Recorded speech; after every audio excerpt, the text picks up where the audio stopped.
Welcome back to Bunters Yard, and today we are going to add some rust to this old wagon using oil paints. Now this is oil brusher, these are pre-mixed, so you can use them straight out of the little bottle thing.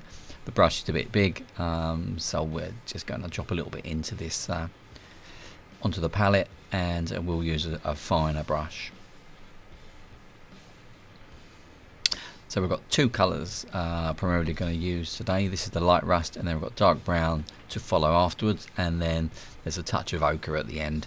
Rust is generally made up of more than two colours, so the lighter colour that we're putting here, these will form primarily the streaks down the side of the wagon, and then normally in the centre of the where the rust emanates from, there'll be darker colours. You'll get the browns and yellows and even purples. So there's some really lots of colours going on, but we're going to use two with just a touch of a third colour. So the first thing we need to do is just to dot this in, and we're not using a great deal. We want this to dry fairly quickly. We don't want it sort of lumped on. Obviously if you're doing a bigger area of rust, you might want to put a bit more on, but I would suggest doing it in more than one pass. So kind of start and then add some more on a second pass, so on, till you get the effect that you want.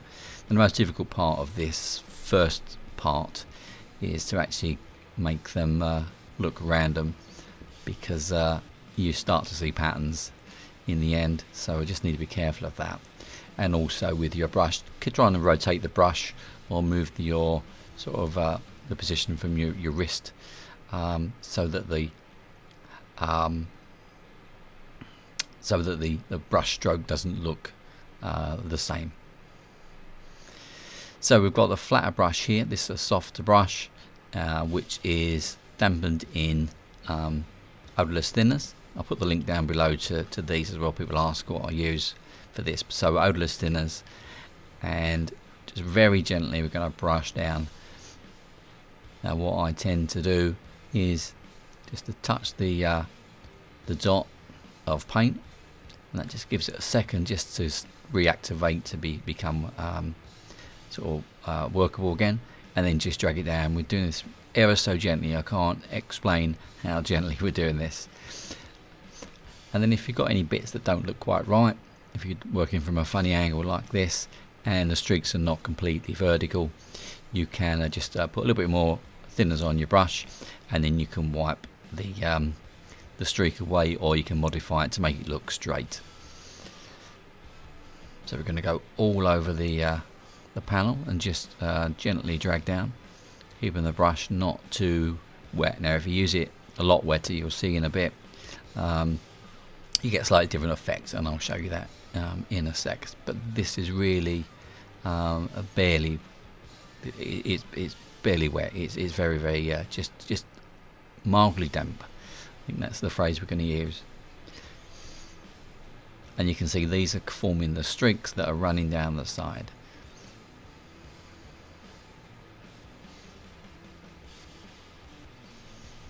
Then once you're happy with the first layer, should really let it dry, probably overnight. We're going to move straight on. I'm just going to be a bit more mindful of the fact that it's still a bit wet, and kind of work around that. So we're putting an extra layer of the same colour. This is still the light rust, and there's a scratch, and then we're doing some bigger areas.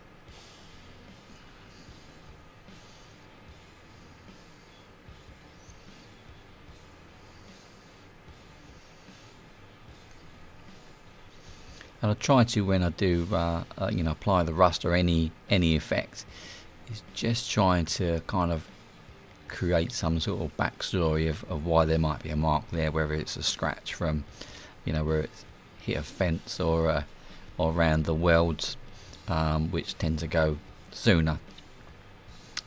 So yeah, that's just the way I tend to work. So we're doing the same again, just a mildly damp, was that the phrase we said we were going to use? Mildly damp brush, and we're just going to drag down very gently. Keep your brush clean, otherwise you'll start introducing more of the rust above where you want the rust to run from, then it won't look right. Now if we could put more thinners on our brush so it's wetter, you can see it's wet there, and we touch it in, what it will do is it will spread out the rust and you get a patch, which isn't unrealistic. You just get a softer edge. So yeah, mix and match those effects. Now if you don't like the rust, if you think it looks a bit you know, it's too random, or too uniform and not random enough, you can just get a smaller brush and just clean it up. I'll take it off completely or remove the whole thing and start again. Good thing with oils is it takes a long time to dry, unlike acrylics, which we use for different reasons, and they dry very quickly.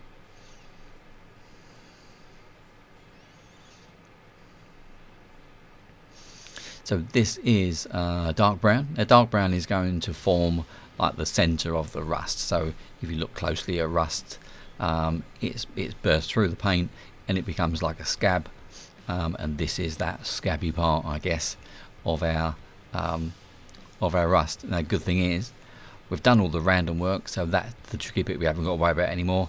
We just need to add these dots in to the centers of the runs, and we haven't got to do every single one. Some will be more, some will be less, but we're going to do the same sort of thing. You just dot this around wherever we think we want that that scab to appear.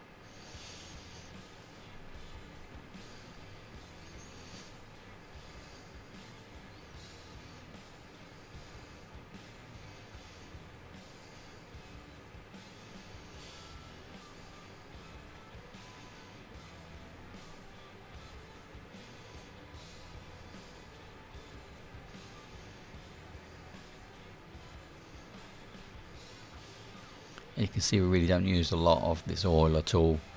It's just a real minute amount. The amount that we've got in the palette is far too much for doing even all 4 sides of this. But it's just literally 1 or 2 brush loads from the bottle. The same again with a mildly damp our soft flat brush. We're just going to drag down a little bit. Now some more than others, because we still want that to form like the scab. We don't need it to run as far as the lighter brown. So we're just going to drag it down ever so slightly.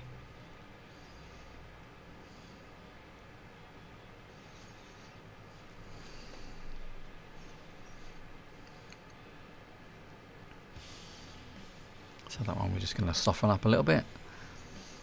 So we just touch him around the edge, and that will just soften it ever so slightly.